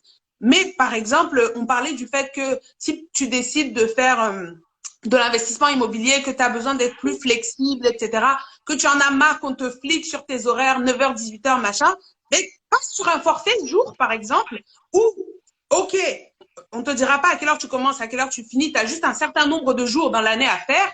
Et par contre, si tu sais que en urgence, tu dois aller pour aller signer un truc chez le notaire ou aller en pleine journée visiter un appartement, tu pourras du moment que tu réponds à tes objectifs. En fait, c'est à toi de construire et d'adapter ta carrière à l'image de ce que tu veux faire. Tu n'es pas obligé de subir un travail qui ne correspond pas à ta vision de la vie, en fait. Alléluia! Oh là là là là! Et ta dernière phrase là, franchement, elle est trop ouf. T'es pas obligé de subir. Tu peux adapter ta vie professionnelle à la vision que tu en as. Mais du coup, il faut oser. Ça revient à ce que tu dis, en fait. Mais si tu te laisses entraîner par le flow, là, tu te laisses juste entraîner, bah oui, en effet, ouais, t'es encore là, on va t'imposer. On va juste te guider comme une marionnette. Alors que C'est totalement ça. C'est totalement ça. Et franchement, il faut merci. vraiment comprendre, il faut oser, c'est super important. Mais il y a aussi, il faut avoir de la valeur. Et là, je suis pas en train de parler de votre valeur intrinsèque d'être humain. Je Ouais. suis en train de parler de votre valeur en tant que produit salarié. C'est-à-dire que quand tu regardes les marques, on peut être client et être à courir après son fournisseur et on peut être fournisseur et se faire désirer comme une diva. Je vais te donner un exemple. Apple sort le dernier iPhone, les gens vont dormir devant la porte d'Apple pour leur donner leur argent, tu vois. Et inversement, ben Lidl, tout le monde rentre, ils vont te mettre un peu partout pour que tu rentres parce que ils n'ont pas de valeur. Donc, toi, si tu n'as pas des compétences rares sur le marché du travail, si tu mets pas à jour tes compétences, si tu fais pas quelque chose qui fait que tu as beaucoup de valeur, tu rapportes pas beaucoup de cash, tu fais ton taf 9h, 18h vite fait, ben, faut pas t'étonner qu'on te traite comme le pot de sardines qu'on trouve partout parce que des salariés comme toi, il y en a partout. Par contre, si tu es un expert avec des compétences pointues qui sont super rares, ben, toi-même, c'est pas toi qui envoie des candidatures, c'est toi qu'on appelle pour dire, s'il te plaît, rejoins ma Est-ce que boîte. tu veux pas nous rejoindre? Ouais. Exactement. Et donc là, si tu dis, ah non, moi, je suis désolée, je ne veux pas d'horaire de travail, le mercredi, je ne travaille pas, ça, et personne va discuter avec toi parce que déjà, le fait que tu viennes, la valeur que tu vas apporter à la boîte, même si tu es salarié, elle est supérieure. Donc toi, tu pourras faire ta diva. Et donc souvent, les gens disent, j'arrive pas à négocier. Mais si tu n'arrives pas à négocier, c'est souvent que tu n'as pas fait assez sur ton profil pour Oui. pouvoir négocier. Et je dirais aussi que si tu n'arrives pas à négocier, c'est aussi parce que tu n'as pas assez prouvé ta valeur. Mais ça rejoint, hein, ça rejoint ce que tu dis. Dans le sens où, moi, je vais appuyer sur le fait qu'il y a des gens qui font des choses extraordinaires, mais qui ne le disent pas assez. Les gens sur leur poste qui donnent tout, même plus qu'on ne leur demande, mais qui ne le clament pas haut et fort. Parce que pour eux, ils font juste leur travail. Nous, Totalement. tu lèves ça, tu dis waouh, ça faisait 10 kilos, je l'ai pris dans la main et je l'ai soulevé. Et en plus, tu vois le truc? Non, mais c'est ça. Bien sûr. Il y a des personnes qui oublient de faire ça dans la vie. La team, on se vend tous les jours que Dieu fait. On se vend tout le temps. Si tu oublies de te vendre, les gens vont te prendre moins cher. C'est pas un débat. Là, on ne débat pas, là, c'est factuel. Si tu oublies de te vendre, les gens vont te prendre comme serpillère. Donc, il faut savoir ce qu'on veut dans la vie. Il faut se vendre. Il ne faut pas oublier de dire ce qu'on fait, même si on a l'impression que oh, c'est normal, oh, c'est rien. Ah, c'est pour toi que c'est rien. Hein? C'est pour toi que c'est rien. Mais pour le manager, c'est beaucoup. Mais il faut lui dire. Souvent, on oublie de dire ce qu'on fait de bien. On oublie de se vendre. N'oublions pas ça, la team. N'oublions pas ça. Ça sert beaucoup à négocier son salaire et du coup, sa valeur, en fait. C'est vraiment du personal branding et surtout dans les entreprises françaises, on est très attentif à ça. Moi, j'étais dans des boîtes où les cadres, genre quand ils venaient, ils s'habillaient costard, cravate, ils avaient des exigences pour les cadres. C'est-à-dire qu'un cadre qui venait en jean, on l'embrouillait. Mais les non-cadres, ils pouvaient venir habiller n'importe comment, tu vois. Et donc, peut-être que tu es encore non-cadre dans cette boîte-là, mais si dans ta tête, ton objectif, c'est d'aller toucher les salaires de ces cadres-là, mais tu vas venir en costard cravate même si on ne te le dit pas. Parce que tu vas te mettre dans la condition. Non, c'est du personal branding. Et comme les boîtes se vendent, il faut apprendre à te vendre en tant que salarié. Et tu l'as totalement dit aussi, Célie, c'est extrêmement important. Et il y a une vision plus avancée que juste aujourd'hui, je prends mon salaire, je m'en vais. C'est qu'est-ce que moi je veux en termes de vision globale dans ma vie. Si c'est de vivre de l'immobilier, ça ne veut pas dire que je suis obligée de souffrir pendant ce temps sur mon taf de salarié. Je peux optimiser mon salariat tout en optimisant mon immobilier, en fait. Absolument. Non, mais c'est trop ça. Tu peux faire les deux en parallèle. Et moi, je vous le dis encore, la team, hein, plus vous gagnez de l'argent dans le salariat, plus on va faire de bonnes choses. C'est ça qui est ça. Donc, c'est clair. Il faut savoir ce qu'on veut dans la vie. Allez me négocier vos salaires là-bas.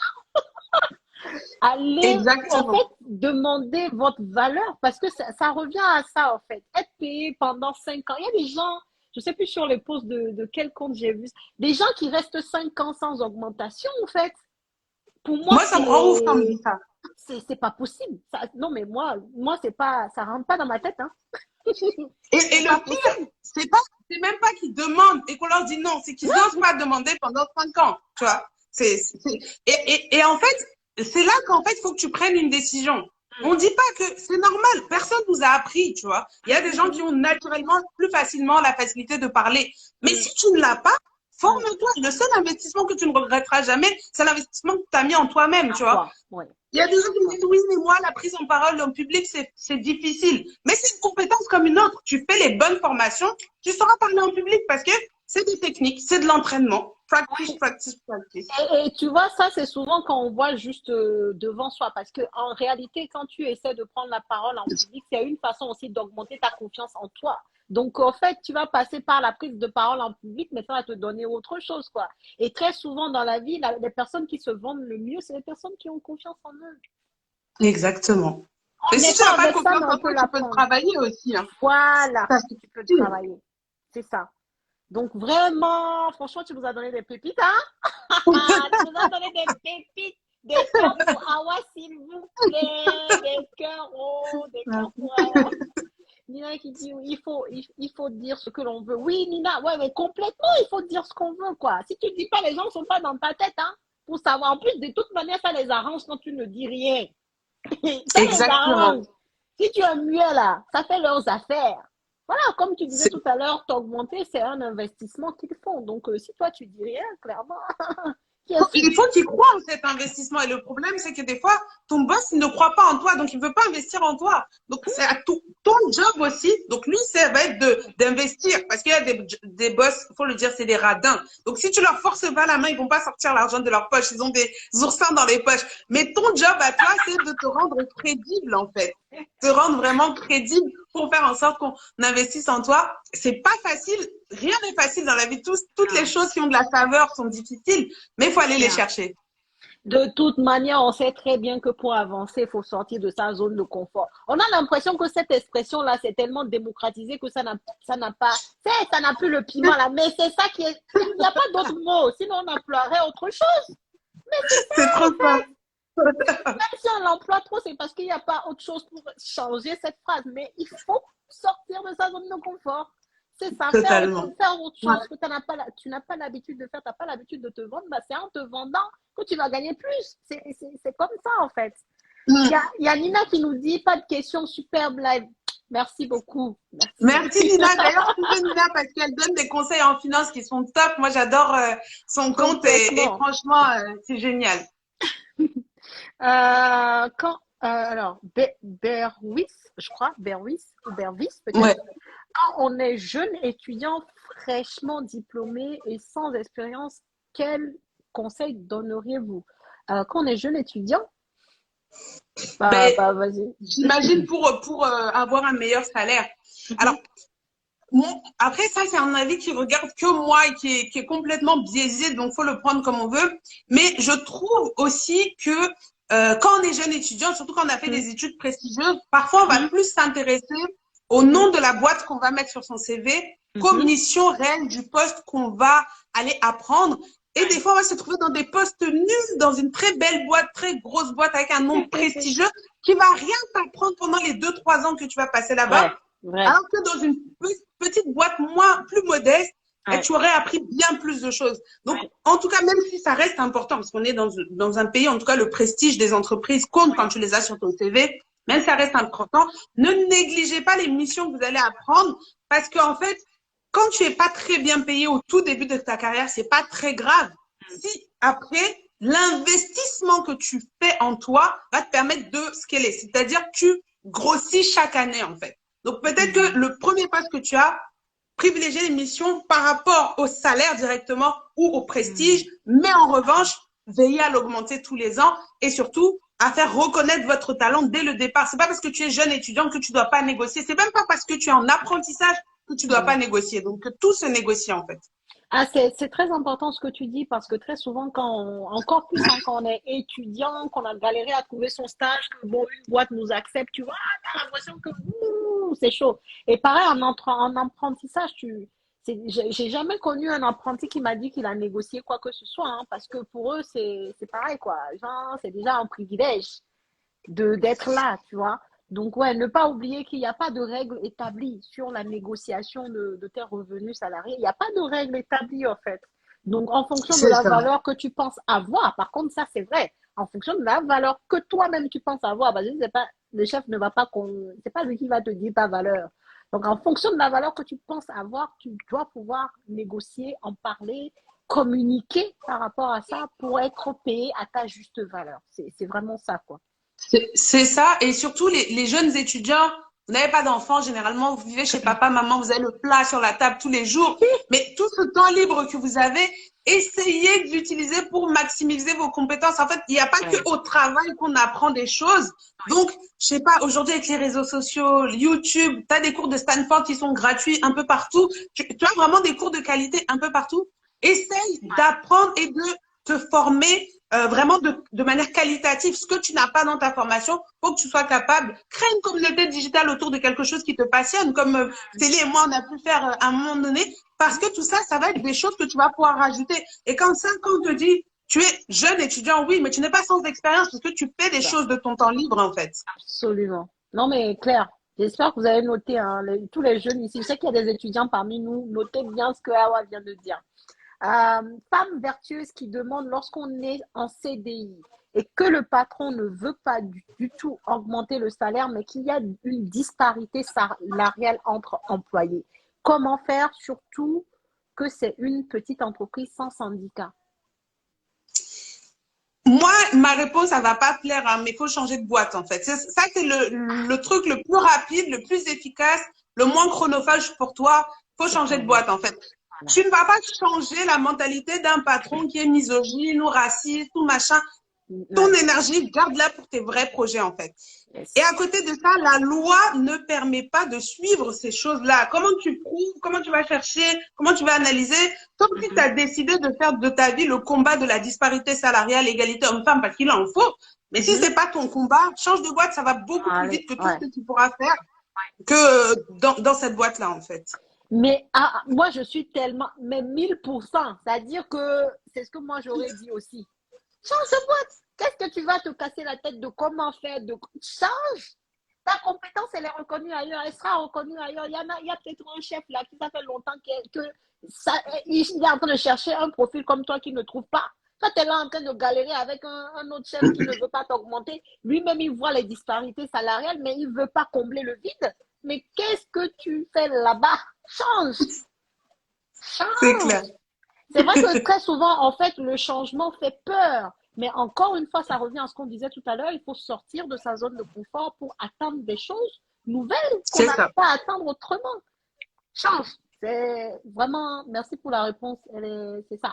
Et changer intelligemment, c'est-à-dire qu'en CDI, tu es dans la position idéale pour changer de job. C'est-à-dire que tu es en gros en sécurité dans un poste où tu as un salaire qui tombe. C'est-à-dire que quand tu vas négocier les conditions de travail, le salaire de ton nouveau poste à l'embauche, c'est pas à ce moment-là que tu vas encore te saboter à accepter des mauvaises conditions de travail, une Mhm. boîte qui te propose des conditions cheloues dans le contrat. Non, cela tu les next en fait. Ça c'est quand tu n'as pas de travail, que ton chômage finit dans un mois, bah, tu prends quelque chose pour manger. Mais quand tu es en CDI et que tu as un salaire, même s'il n'est pas mirobolant, bah, quand tu vas, donc tu t'assures de cartonner aux entretiens d'embauche pour qu'on ait envie de te C'est recruter. clair. Mais à ce moment-là, ensuite, eh bien, c'est toi qui es tatillon. Une fois qu'on commence à te montrer un contrat de travail, c'est qu'on veut t'embaucher. Donc là, c'est à toi d'être tatillon. Non, mais nickel. Merci, Awa. Alors, on prend deux dernières questions parce que sinon Oui, ça marche. après, Deux vraiment, derniers. hein, vraiment, vraiment, désolé Mais non, d'avance. c'est un plaisir. C'est vraiment un plaisir. Alors, la question de Claudine, quel contre-argument sortir pour un nous n'avons pas le budget? Tu sais, genre, comme on disait tout à l'heure, les managers, souvent, ils aiment bien dire, ah, c'est pas moi, oh, c'est que le budget, quoi. Donc, elle demande quel contre-argument on pourrait sortir à cette excuse-là, finalement, parce que c'est souvent une excuse. J'aime bien, j'ai toujours les mêmes questions. Vous voulez que je fasse votre travail à votre place? Parce que c'est forcément contextuel. Mais en tout cas, pour t'aider à trouver une contre-argumentation efficace, il faut que tu regardes le contexte de ta boîte. Si nous, par exemple, l'excuse c'était pendant le Covid, ah, on n'a plus de budget, machin, etc. Mais moi, je n'ai jamais autant travaillé que pendant le Covid. Je vois les chiffres qui rentrent. Je vois le chiffre d'affaires que l'entreprise a généré. Et c'est là que je vous dis, ayez une vision stratégique. Il y a des employeurs et il y a des employés, tu leur demandes ta boîte, elle fait quoi? Ils savent même pas te dire exactement ce que leur boîte, elle fait. Tellement ils s'intéressent pas, en fait. Ils viennent faire leurs 9h, 18h, ils rentrent chez eux. Mais quand tu as cette vision-là, tu peux pas comprendre. Mais donc, si ton employeur te dit, nous n'avons pas le budget, tu peux lui dire, mais je ne comprends pas. Sur cette année, on a fait tant de chiffres, une croissance de X%. C'est vrai que pourquoi est-ce que le budget que vous avez prévu pour les augmentations est aussi faible? Quel est le budget que vous avez prévu? Tu vois? Parce que normalement, on va pas demander à son employeur c'est quoi le budget pour les augmentations. Mais si lui te parle de son budget, parce qu'en vrai, son budget ne te regarde pas. Si lui te parle de son budget, tu vas dire, mais c'est quoi votre budget pour tout le monde? Et donc, il va te dire, mais ça te regarde pas. Donc, pourquoi tu me parles de ton budget? Moi, j'en ai rien à faire de ton budget. Je demande une augmentation de salaire. Toi, tu gères ton budget, mais il faut garder en tête qu'un budget, c'est un choix. C'est-à-dire que moi, aujourd'hui, j'ai un budget vacances parce que je désire aller en vacances. Si demain, je dis, je prends mon budget vacances, je le mets dans l'immobilier, c'est mon choix. Mais quand mes enfants vont dire, maman, pourquoi est-ce que on part pas en vacances cette année? Je vais leur expliquer, mais chérie, j'ai pris ce budget parce que je veux construire un avenir. Je vais vous donner l'explication. Je n'ai pas le budget, n'est pas une raison, en fait. C'est pas une validation. Donc, ne pas hésiter. Pour faire plus simple, si on vous dit, je n'ai pas de budget, de demander des explications. Oui, mais plus précisément, qu'est-ce que ça veut dire je n'ai pas le budget? Parce que je comprends pas, vu l'effort qui a été donné, les résultats que nous avons obtenus cette année, je ne comprends pas qu'il n'y ait pas le budget. Et mais donc, tu sais que tu viens de faire un cas pratique comme ça, là. Je ne sais pas si vous voyez ce que Awa vient de vous faire, hein, mais elle vient de vous simuler un entretien en mode, tu vois, quelqu'un qui a préparé. J'espère que vous avez noté. Quand tu parlais, j'étais en train d'imaginer la discussion avec un chef. J'ai dit, wow, quand tu lui envoies ça à la figure, là, lui-même, en tout cas, il ne parle pas à n'importe qui, quoi. C'est ça. Il faut vraiment se mettre en position d'égalité, en fait, tu vois. C'est vraiment en position d'égalité. C'est comme quand je parlais de mon enfant, parce qu'en fait, quand on te dit je n'ai pas le budget, on te traite comme un enfant, en fait. C'est-à-dire, moi, mon fils, il dit pourquoi on part pas en vacances, j'ai pas l'argent, laisse-moi tranquille. En fait, c'est ça qu'on vient de te dire, tu vois. Mais toi, tu n'es pas un enfant, donc tu vas dire comment ça, tu n'as pas l'argent. Tu gagnes tant.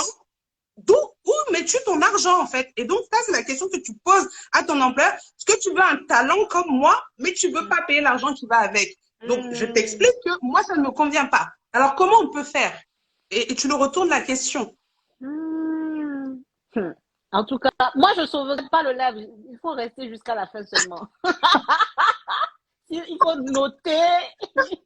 Voilà. Mais franchement, pépite, merci. Franchement, c'est un cas pratique que tu viens de nous faire. Et c'est vrai que c'est ça. Et ça rejoint ce que tu nous disais tout à l'heure dans le conseil de toi parler de préparation. Et tout se joue là-dessus, en fait. Parce que comment savoir le chiffre d'affaires que ta boîte a fait si tu ne l'as pas préparé? Tu sais, il y a des gens qui sont consultants, qui sont dans les SE2I, c'est ça, les entreprises de consulting, les boîtes de consulting. Ah ouais, ok. Et donc, ces personnes-là, tu peux savoir littéralement combien tu leur as généré en fonction de ton poste dans la boîte, tu peux le savoir. Mais quand tu le sais, et on sait que ce genre d'entreprise, je prends leur exemple parce que bon, il y a mon petit frère qui est dedans, donc je connais un tout petit peu. On sait que par exemple, avec le Covid, ce sont des personnes qui restent en télétravail. Mon petit frère, par exemple, il est en télétravail 100%. Donc, sa boîte-là, en termes de budget, économie d'énergie, de locaux, Internet, tout ça là, ils économisent. Et puis comment il peut arriver en entretien, puis on va lui dire que le budget est moins. Tu vois le truc? Mais ça, c'est à toi d'aller chercher ces informations, de t'intéresser à l'entreprise stratégiquement, bien entendu, comme a dit Awa, pour aller trouver ces informations-là qui vont te servir à ta négociation. Donc, je pense que vraiment, si vous devez retenir un truc dans ce live-là, c'est vraiment la préparation. C'est vraiment ça. Alors, dernière question. Je vais prendre une toute dernière. Qu'est-ce que je choisis même? Je sais pas. Le dilemme. Je sais pas. Qu'est-ce que je choisis? Ouais, bon, bah, je vais choisir celle-là, mais tu as déjà répondu, comme ça fait un rappel à tout le monde parce que certains doivent se poser quand même la question. Quel est le temps idéal à passer dans une entreprise? 2 ans, 3 ans? Comme ça nous fait un bon rappel de ce que tu avais dit tout à l'heure. Alors, ouais, comme je te disais, il n'y a pas de durée fixe. En moyenne, les gens restent à peu près 3 ans. Hmm, Mais ça veut rien dire. Ce hmm, qui donc doit vous, comment dire, ce qui doit vous déterminer, c'est hmm, comment j'évolue dans cette entreprise. C'est-à-dire que tu peux potentiellement passer 10 ans dans l'entreprise, être hmm. entré comme caissière et finir directeur de magasin. On va pas dire que tu es resté trop longtemps, tu vois. Oui, c'est Mais vrai. en revanche, si tu restes au même poste, tu stagnes, ton salaire, il a évolué. Regarde quel est Hmm, le pourcentage d'évolution de ton salaire sur la durée que ouais, tu es resté? Est-ce que au niveau des objectifs que toi-même tu t'es fixé en termes de carrière, tu es là où tu veux être au moment où tu veux être et quelles sont les perspectives pour que tu l'atteignes? Tant hmm. que ça reste dans le plan que tu t'es fixé, tu peux C'est rester dans ta boîte à partir du moment où tu te sens bien. Tu n'es pas obligé de bien. changer pour le plaisir de changer. En revanche, dès que tu vois qu'il y a un décalage, que ça ne se matche plus, c'est le Hmm. moment de changer. Ok. Personnellement, j'ai déjà changé de boîte parce que j'étais dans une PME Hmm. et en fait, en termes de dossier, en termes de mission, eux, ils étaient à leur max de ceux qu'ils pouvaient me proposer compte tenu de la taille et de la structure qu'ils avaient. Moi, si je voulais évoluer plus, il fallait que j'aille dans une plus grande structure en fait. Donc, Hmm. tout se passait très bien dans l'entreprise. J'étais bien payée, j'étais bien considérée. Je faisais ce que je voulais. J'étais dans ma zone de confort totale.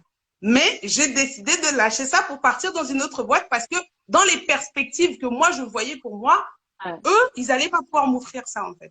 Ok, ok, à ce moment-là. Ok, donc en fait, tu soulèves un autre point, c'est d'avoir soi-même un plan de carrière pour sa vie, en fait. Et ça revient à ce que tu Exactement. disais tout à l'heure, on n'est pas obligé de subir, on peut avoir une idée bien précise de comment on veut déployer en fait sa carrière professionnelle et ensuite faire en sorte d'aller dans ce sens-là et ne pas se laisser juste guider au gré des entreprises dans lesquelles on travaille. Donc ouais, ouais, Exactement. je pense que Totalement ça. mais en tout cas, enfin, franchement, il y a quelqu'un qui disait tout à l'heure, se lève est un véritable coaching. Ouais, oui, c'est ça, hein. Merci à toi, le libéral, même pas mal. Le libéral, même pas mal. Ok.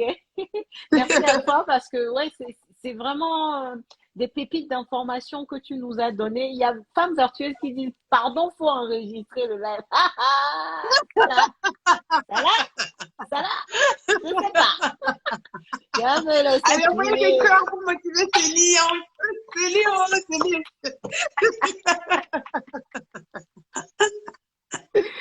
Ah là là.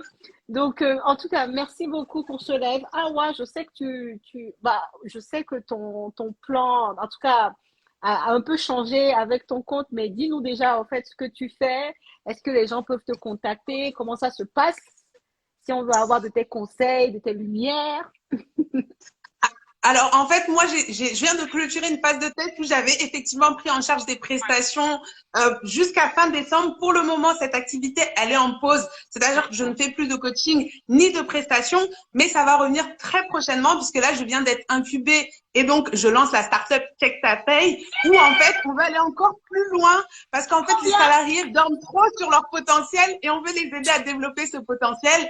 Et donc, l'idée, c'est d'aller chercher une équipe qui va être une Ok. équipe d'experts paye, d'experts carrière qui vont vous aider à vous propulser parce qu'en fait, malheureusement, il y a trop de déçus du salariat qui vont vers l'entrepreneuriat alors qu'ils auraient pu s'épanouir dans le salariat. Et donc, moi, Ouais. je veux que les prochains qui aillent vers l'entrepreneuriat, ils y vont parce qu'ils sont passionnés par l'entrepreneuriat, mais pas parce qu'ils ont failli dans le salariat, parce qu'il y a trop de Ouais. potentiel dans le salariat aussi, et on peut faire des choses extraordinaires en diversifiant ses activités, notamment en disant, Ouais. je fais, voilà. Et c'est pas moins noble d'être salarié que d'être entrepreneur. Ça, je suis convaincue. Entrepreneur, là, Donc, c'est difficile, on hein? va aller chercher ça.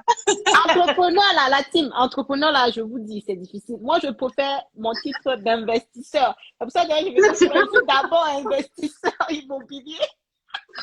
Parce qu'à faire d'entrepreneur, là, il faut être vraiment passionné, la team. Et il faut vraiment aimer ça. Bon, moi, j'adore l'immobilier, c'est une passion, donc c'est pas difficile de faire ce que je fais, mais il n'y a pas que ça, hein. Tu vas être passionné, mais il y a tellement d'aspects dans l'entrepreneuriat que c'est pas mieux de rester d'abord salarié, d'investir dans l'immobilier, par exemple, et d'avoir des assises financières avant d'aller s'aventurer. Il faut voir, à voir. Faut bien se poser les bonnes C'est questions. clair. En tout cas, si vous voulez vous abonner, n'hésitez pas. Moi, c'est le soutien dont j'ai besoin, c'est la visibilité, c'est qu'on entende parler de Check Ta Paye et qu'on diffuse la parole du fait que les patrons ont à s'inquiéter parce que maintenant, on va plus négocier silencieusement. On va négocier avec notre bouche. En tout cas, faut vraiment pas laisser passer, hein. Il y a une personne, mais il faut le faire intelligemment. Ah non, c'était une question sur l'immobilier, je pense. Pour le coup, ouais, désolé, hein, la question immobilière n'est pas vraiment le sujet du live, donc ça sera un autre live, on en parlera, il n'y a aucun souci, on fera d'autres lives. Merci beaucoup, Awa, de nous avoir. Ça fait 1 heure et demie, on dirait dit 1 heure, hein. Nous ici, là, on aime trop parler. J'ai dit 1 heure et ça fait 1 heure et demie qu'on est en train de parler. Mais le sujet est tellement intéressant et tu nous as donné tellement d'informations. Merci beaucoup à toi. Et qu'est-ce que je vous dirais pour finir? C'est ce que Awa nous a dit. Préparez vos entretiens, croyez en vous, ayez confiance en ce que vous valiez ou valez, voilà, parce que si vous ne connaissez pas votre valeur, personne d'autre ne fera l'effort d'aller chercher votre valeur pour vous ou de vous reconnaître une valeur que ce soit, en fait.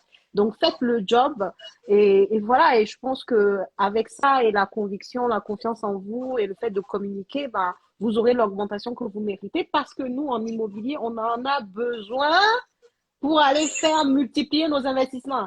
Je sais que vous tous qui êtes ici, là, vous êtes toujours en mode, ouais, je veux faire, je veux avoir un gros parc immobilier. Oui, pour avoir un gros parc immobilier, au début, quand même, ça te demande d'avoir une grande capacité d'emprunt. Et donc, pour ça, il faut avoir des revenus qui vont avec. Donc, allez chercher ces revenus-là et venez me voir et on va faire des choses très sympathiques ensemble en immobilier, en tout cas.